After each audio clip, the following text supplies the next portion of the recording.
আমি অরুণ। না, আমি কোনো কবি নই, শিল্পীও নই। আমি একজন সাধারণ মানুষ, একজন সরকারি কর্মচারী, যার দিন কাটে অফিসে, রাত কাটে নিজের ঘরের এক কোণে চুপ করে বসে।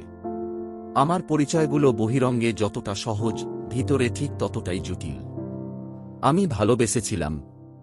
সেই এক ভালোবাসা, যেটা আমি জীবনে একবারই অনুভব করেছি, এবং আজও সেই অনুভব বয়ে বেড়াচ্ছি প্রতিদিন, প্রতিটি নিঃশ্বাসে। আমার স্ত্রী। না, এখন আর আমার বলা চলে না। সে চলে গেছে। আমার মেয়েকে সঙ্গে নিয়ে বাবার বাড়ি রেখে গেছে কিছু ছেঁড়া স্বপ্ন, কিছু অপূর্ণ প্রশ্ন, আর একরাশ অপমান।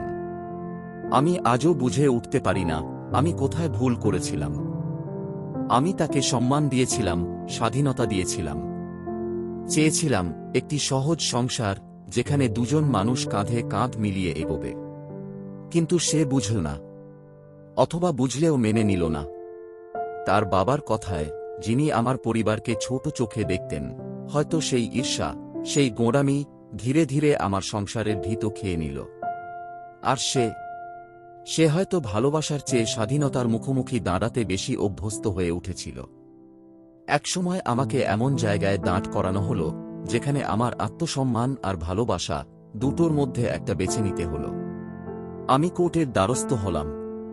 কিছু মানুষের কাছে সেটা হয়তো অতিরিক্ত পদক্ষেপ, কিন্তু আমি জানি আত্মমর্যাদা হারালে সম্পর্ক দিয়ে আর কিছু ফিরিয়ে আনা যায় না। প্রতিদিন আদালতের বারান্দায় বসে থাকি আমি। চারপাশে অন্যদের কণ্ঠস্বর, অন্যদের ঝগড়া, অন্যদের কান্না। আর আমি শুধু অপেক্ষা করি একটি ন্যায়ের, যা হয়তো একদিন আমার দিকে ফিরবে। অন্তত আমার মেয়ের মুখটা আমি দেখতে পাব, সেই অধিকারটা আবার ফিরে পাব।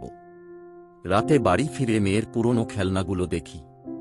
একদিন সে আমার বুকে ঘুমিয়ে পড়েছিল, সেই নিঃশ্বাসের শব্দটা এখনও কান পালে শুনি। কেউ যদি জিজ্ঞেস করে, অরুণ, তুমি ভালো আছ? আমি মুচকি হেসে বলি, হ্যাঁ, আমি অভ্যস্ত হয়ে গেছি।